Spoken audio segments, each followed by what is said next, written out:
quadro iComply Entrevista. Hoje estamos aqui com Marcelo Crespo. Marcelo, quem é Marcelo Crespo? Bom, vamos lá. Eu sou advogado, mestre e doutor em Direito, tenho certificação internacional em Compliance pela SCCI e sou sócio do PEC Advogados, além de coordenar o curso de pós-graduação em Direito Digital e Compliance no Damaso Educacional. Queria que você contasse um pouco como foi o seu contato com o Compliance. Bom, Compliance hoje em dia se fala muito por causa da lei anticorrupção, né? É verdade que de 2014 para cá, inclusive com as histórias da Lava Jato, me parece que se perdeu um pouco da ideia de que compliance é só lei anticorrupção, né? Então, eu até já trabalhava com compliance antes de se falar em lei anticorrupção. Claro, numa perspectiva mais ampla de governança corporativa para determinadas outras áreas do direito e até da segurança da informação. Então, eu sempre participei de investigações internas de empresas, para averiguar fraudes, participei de entrevistas demissionais, enfim, entrevistas em geral, investigações em geral, nos mais variados âmbitos empresariais e sempre fui advogado, fazendo pareceres e participando de ações contenciosas. Então, sempre nesse tipo de atuação, sobra alguma coisa ali que a gente pode falar que se encaixa em compliance. Claro, não é tudo compliance, mas sempre transitei aí, vamos colocar, há pelo menos uns 8 anos, trabalhando bastante intensamente para empresas nacionais e multinacionais com questões que podem se relacionar a compliance. Você falou uma coisa importante agora, que o compliance não é necessariamente anticorrupção. Porque esse é um ponto que muitas pessoas perguntam. Você falou compliance é sinônimo de anticorrupção. Eu queria que você desenvolvesse um pouco isso, porque até para falar sobre o tema que a gente veio falar hoje, que é compliance digital. O compliance não é só anticorrupção, eu quero que você diga por quê. Fábio, eu faço a comparação que a gente faz com os ramos do direito, né? Quando a gente fala que o direito é único, mas divide em ramos para facilitar o estudo, eu acredito que a gente possa fazer a mesma coisa com relação a compliance. Então, compliance é uma parte da governança corporativa e, por ser uma parte da governança corporativa, passa aí por vários entendimentos em setores, em matérias distintas, né? Então, a gente pode falar em compliance trabalhista, pode falar em compliance tributário, pode falar em compliance anticorrupção e, por que não falar também em compliance digital. Perfeito, então já que já entramos no tema, eu queria que você falasse um pouco sobre o compliance digital. Da mesma maneira que você expôs, que são ramos de uma mesma coisa, eu queria que a gente focasse um pouco na questão do compliance digital. Bom, eu vou também, a exemplo da lei anticorrupção, me parece que um marco importante na legislação brasileira foi o Marco Civil da Internet, a Lei 12965 de 2014. E nessa perspectiva, muitas pessoas entendem que o compliance digital seria atendimento a essa lei, porque ela traz algumas disposições, especialmente para provedores de acesso à internet e provedores de conteúdo, com relação à guarda dos registros dos usuários da internet. Então, como a gente tem essas disposições, muita gente pensa, isso é compliance digital. Bom, faz parte, evidentemente, do compliance digital, não dá para deixar isso de lado, mas vai muito além. Quando a gente fala em compliance digital, a gente pode pensar desde uma questão de uma startup, a sua viabilização do negócio, quer dizer, que tipo de negócio eu vou oferecer, esse negócio é lícito, é ilícito, o que eu posso fazer? Porque hoje a gente vive num mundo de dados, então basicamente todos os serviços que a gente pode prestar para alguém envolvem captação, coleta, né?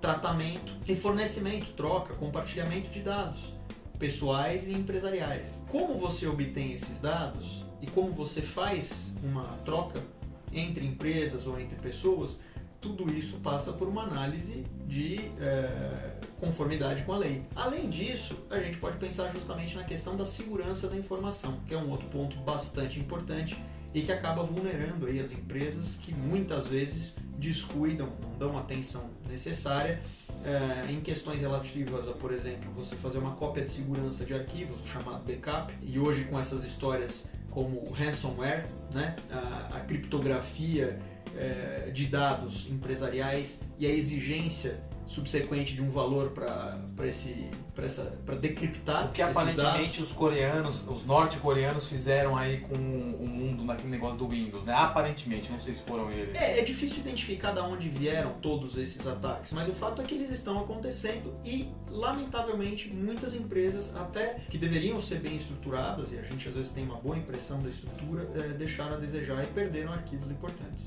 Algumas até cederam pagando valores, bitcoins, para receber Sem dúvida. a descriptografar, não sei se é assim, Decriptar. Decriptação, né, dos dados. Isso.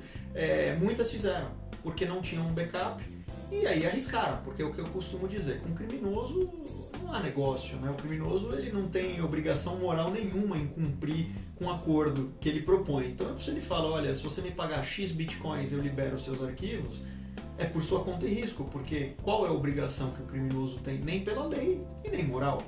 E também quem diz que você não paga uma vez não vai ter que pagar outra, já sabe que é um foco ali de dinheiro que pode sair. Perfeita a sua colocação. Então, por isso que muitas vezes os clientes chegam até nós e perguntam, olha, eu sou vítima de ransomware, o que eu faço? Aí eu costumo dizer, olha, o que você vai fazer daqui para frente? Porque uma vez com os arquivos criptografados, possivelmente não haverá muito o que fazer, senão ou pagar o resgate ou aceitar que os arquivos foram perdidos. Então vamos pensar num compliance digital a respeito desse tipo de situação. Como é que está a minha segurança da informação? E para isso a gente tem inclusive questionários específicos que a gente geralmente passa para os CIOs para saber a maturidade da segurança digital das empresas e poder sugerir e implementar medidas que evitem esse tipo de situação. Olha que interessante, eu já vi várias empresas que têm políticas sobre segurança da informação, mas eu acredito que talvez eu não me recordo de ler questões como essa que você está abordando agora. Eu não sei se você tem contato com as políticas que andam circulando no mercado, eu queria que você fizesse uma análise crítica, se você tem visto políticas adequadas da forma que você está falando, ou se tem uma coisa mais de prateleira. Eu acho, Fábio, que tem das duas coisas.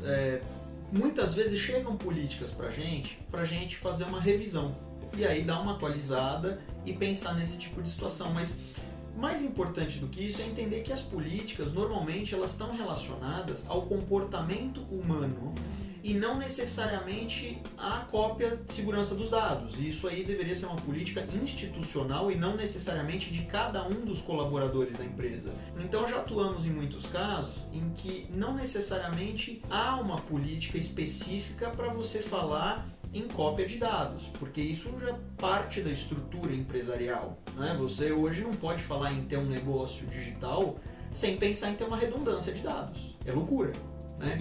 É querer arriscar, perder tudo. E às vezes em 2, 3 lugares, na nuvem, backup em casa, você começa a ficar maníaco com essas coisas. Exato, eu costumo brincar e eu falo que na época que eu estava fazendo a graduação de Direito, na época que eu estava escrevendo meu TCC, eu tinha aproximadamente 6 cópias do meu arquivo do TCC. Eu tinha em pendrive, eu tinha e-mail, eu deixava um pendrive na casa da minha mãe, um na casa da minha tia, carregavam comigo. Não tinha jeito de perder essa informação. E deixava uns 2 ou 3 e-mails com a cópia. Quer dizer, hoje em dia, você dizer que perdeu dados porque não tem uma cópia é inaceitável. É inaceitável. Desculpe a expressão, mas beira burrice. Bom, ainda bem que você disse hoje em dia, porque eu fiz uma iniciação científica na faculdade e eu entrei em 98 também, na PUC, e eu peguei o computador muito por causa da faculdade. Eu não tinha cópia de segurança e eu perdi. Tava lá nos seus 50%, não sei o que, nunca mais eu deixei de fazer cópia. Porque realmente o trabalho, você não consegue, muitas vezes, se é a única cópia, você não consegue, você vai fazer algo parecido, nunca vai ficar igual. Exato, mas eu já fiz isso também no passado. O que acontece é o seguinte, é uma gestão de risco. Você tem que saber quais arquivos interessam copiar. Você não precisa ter cópia de 100% se tem arquivos lá que, se você perder, não fazem muita diferença para você na sua vida. Agora, com coisas essenciais, com plano de negócios, com a sobrevivência da sua empresa, com dados pessoais, dados financeiros, dados sigilosos, né, dados sensíveis, é uma loucura permitir que isso possa acontecer. Então, a gente pode pensar em dividir essa parte de compliance digital em duas frentes.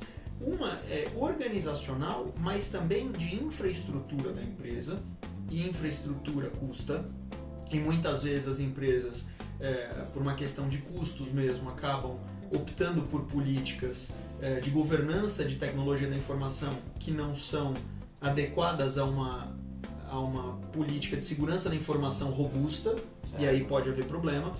E por um outro lado, compliance digital também é cultural. Então não adianta a gente falar de compliance anticorrupção e tem que fazer o tom from the top e tudo mais, e o pessoal colocar a senha no post-it no monitor, Na frente. né? Ficar fazendo acessos a sites suspeitos, indevidos, ou abrindo exceções. Porque se nós temos uma política séria de segurança da informação na empresa, o CEO da empresa ele vai precisar abrir chamado para mexer no computador dele. Ele não vai ser o cara que vai instalar... E ele tem uma background ali, uma saída, não pode. Não pode. Porque é por ali que entra. Claro, você pode ter até algumas políticas com níveis diferentes, porque, por exemplo, eventualmente o tipo de aplicativo que um determinado executivo vai usar justifica um uso que outros não farão, mas isso é parte das políticas. Agora, o que não dá é ficar abrindo exceção. Ou fazer política de faz de conta, que também existe muito. Então existe a política, mas ninguém cumpre. Ou quem começa a descumprir é até um cargo de chefia, né? Então, por exemplo, algumas empresas têm lá uma proibição de você fazer utilização de WhatsApp para questões de trabalho, mas muitas vezes a gente encontra cargos de alta direção utilizando a própria ferramenta para chamar alguém e falar, olha, eu precisava resolver isso aqui, como é que está esse trabalho? E a política existe. Então é cultural também. É cultural e hoje a comunicação é tão rápida, e principalmente com essa questão dos smartphones, que eu já vi empresas que adotaram o WhatsApp como comunicação. E assim, você mandou pelo WhatsApp, ele recebeu, tem lá, tá informado. Isso. Tá informado. O que é um pouco ao contrário do que você está falando, mas assim, é porque realmente facilita na velocidade. Sem dúvida.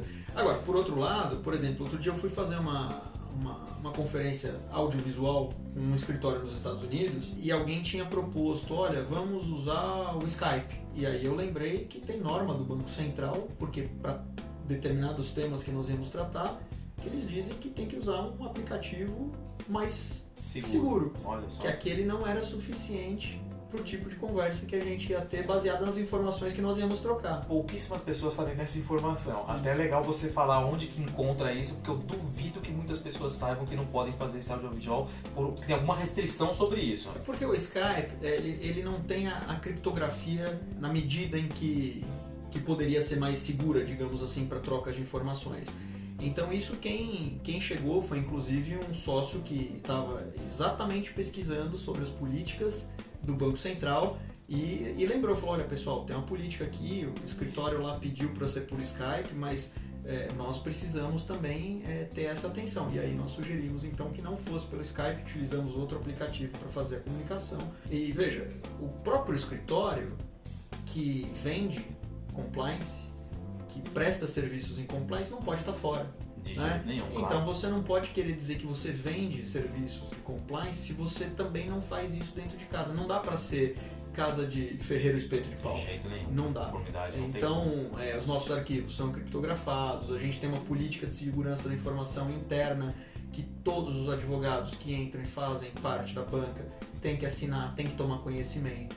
Então, realmente nós temos uma estrutura de governança corporativa com compliance, especialmente para a segurança da informação, mas também anticorrupção, porque não dá para a gente querer oferecer esse tipo de serviço para os nossos clientes e, de repente, nós sermos surpreendidos por um ataque de ransomware. Já pensou que ridículo seria para um escritório especializado ser vítima de uma situação dessa e ser vítima no pior sentido, e perder os arquivos ou deixar os clientes na mão e não conseguir dados dar um sigilosos que atendimento. podem vazar, né? Algum tipo de... Que, aliás, te interrompendo, Imagina. mas nos Estados Unidos, no ano passado, uma das maiores vítimas de ataques digitais foram escritórios de advocacia, justamente por causa dos dados sensíveis. Então, gente buscando informações a respeito de fusões e aquisições, informações privilegiadas, porque muitos escritórios de advocacia não se deram conta que as informações que a gente detém, né, dos clientes são muito importantes e estratégicas. Já que você tocou nesse assunto, eu queria que você falasse um pouco sobre Panama Papers. Foi uma situação bastante bizarra, se é que a gente pode dizer assim, porque foi o maior vazamento de dados da história. E existem até alguns gráficos, para quem quiser depois dar uma procurada na internet, digitar lá Panama Papers, Infographics, alguma coisa assim, vocês vão encontrar. E eles são bem ilustrativos para mostrar a quantidade de dados vazados e o quanto a gente tinha de dados vazados em outras situações. É uma diferença Gritante. É um negócio que você teria, por exemplo, assim, coisa de 100 pequenos quadradinhos mostrando quanto foram os vazamentos do Panama Papers, e o vazamento mais robusto que houve antes teria tipo 4, 5 ou 6 quadradinhos. É uma diferença absurda. O que aconteceu ali, a gente não tem todas as condições técnicas de informar como a situação aconteceu. Sim, vamos fazer uma análise leiga do que dá pra ver. Mas o que acontece é o seguinte, era um escritório de advocacia, Mossack Fonseca, que em algum momento teve ali uma falha na segurança da informação. E por isso que a gente fala, o problema hoje não é muito pensar se vai haver um vazamento de dados, mas quando vai haver, porque os ataques eles são diários. Então o escritório de advocacia, banco, as empresas em geral precisam ter esse tipo de cuidado. Inclusive porque houve um comentário de que algum funcionário poderia ter feito o vazamento dessas informações. Então até por isso, não adianta só você... Quando a gente fala em segurança da informação, Fábio, uma das coisas que as pessoas acabam se esquecendo, confundindo, segurança da informação não significa apenas tecnologia. Muito pelo contrário, segurança da informação é cultura. Segurança da informação é você aliar equipamentos tecnológicos adequados com a disseminação cultural robusta daquilo que deve ser protegido. Porque não adianta eu ter um cofre e deixar ele descoberto, ele aberto, desbloqueado. Ele pode ser... A gente falava agora há pouco da pessoa que vai almoçar e põe o post-it ali com a senha. Você pode comprar o cofre mais robusto do mundo. Se você não travar, qualquer pessoa que vai passar vai abrir. Então não adianta falar, eu gastei $1 milhão nesse cofre. Tá bom, mas e quem opera o cofre? Tem o treinamento? Sabe como fazer? Então são situações que a gente verifica todo dia e que muitas vezes as empresas não estão atentas. O caso Panama Papers, ele foi deu bastante repercussão pela qualidade dos documentos vazados, super sensíveis, super secretos em tese, e que acabaram ali expondo até situações ilícitas também, porque muita gente que tinha dinheiro por ali tinha numa situação de não declarada de irregularidade. Perfeito. Então, se por um lado a gente teve uma falta de compliance digital ali, uma falha, por outro lado, expôs uma outra questão de que mesmo casos envolvendo ilícitos e corrupção estão sujeitos também a ter as suas situações escancaradas para o mundo de um jeito diferente. E até, já que a gente está falando bastante de compliance e também a gente vincula sempre muito a anticorrupção, me parece que uma das grandes vantagens, grandes trunfos da Lava Jato, fora o trabalho do Ministério Público, do Moro, que eu tenho algumas restrições, mas eu acho que aqui não é o caso da gente discutir, mas me parece que a questão de hoje nós termos os rastros digitais é o que está permitindo muitas dessas coisas serem descobertas, porque há 20 ou 30 anos atrás o fluxo de informações podia ser grande, mas não é tanto quanto hoje, e não ficava tão registrado quanto fica hoje. Então hoje quem vai fazer uma irregularidade, vai praticar um crime, um ilícito qualquer, a pessoa não tem como se eximir de utilizar a tecnologia. Não tem como. E esse é um ponto importante, porque às vezes as pessoas ouvem o que você está falando assim, você está falando rastreabilidade de dinheiro. Não é só isso. É o WhatsApp, que o WhatsApp não, mas a torre do celular que pega que ele estava naquela localidade, isso, aquele dia, o e-mail que ele mandou que consegue ser rastreado. Não é só o cara fazer uma transferência bancária. Exato. E isso sempre foi rastreado, né? São outros meios de comunicação e de tecnologia que podem colocar e formar essa situação que você fala, olha, aquilo que ele está falando é verdade ou não. Exato, Fábio. E eu já participei de uma investigação que foi bastante curiosa, como assistente da investigação, né, um auxiliar da investigação, no sentido de que tinha havido um crime e eu estava ajudando a desvendar e havia um suspeito, né? E era o suspeito e a esposa, que eram então os principais envolvidos que a gente imaginava. Eles foram ouvidos, cada um deu uma versão da história, o que já ficou um pouco estranho, né? Mas o fato é que nenhuma das duas versões também era a realidade. E nós conseguimos descobrir aonde cada um deles estava, justamente com autorização judicial, lógico, mas demonstrando pela triangulação das antenas telefônicas aonde essas pessoas estavam. Então esse fulano disse que estava no litoral e a triangulação das antenas mostrou que ele estava no interior do estado. Ou seja, se o fato tivesse acontecido ali, já era uma possibilidade dele estar... Exato, mas pensa numa situação dessa há 20 anos, você não teria condição de fazer isso.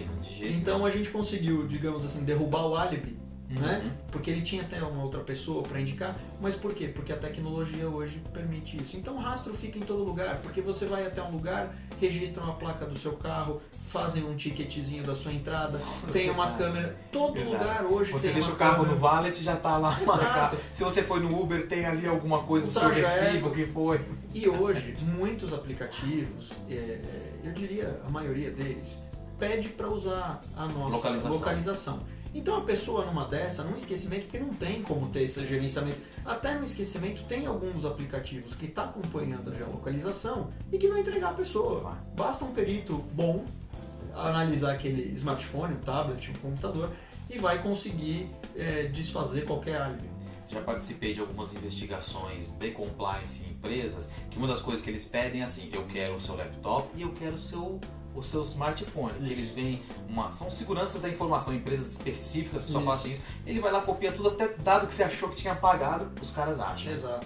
Então assim, aquilo que você deletou, aquele histórico, e se você não deletou então, aí porque uma das coisas, é bacana você comentar isso, porque uma das coisas que as pessoas se enganam um pouco é de que quando você apaga alguma coisa do computador, de um dispositivo informático, de que ele é de fato apagado.